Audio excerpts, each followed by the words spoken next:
My name is Lalramdini Chawngthu. I am from class 5. Today I will be representing Blue House, the land of storybooks by Robert Louis Stevenson.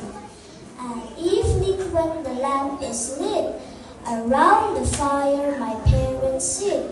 They sit at home and talk and sing, and do not play at anything.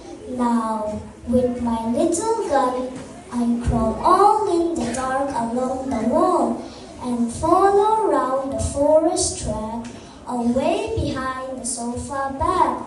There, in the night, where none can spy, all in my hunter's cap I lie, and play at books that I have read, till it is time to go to bed.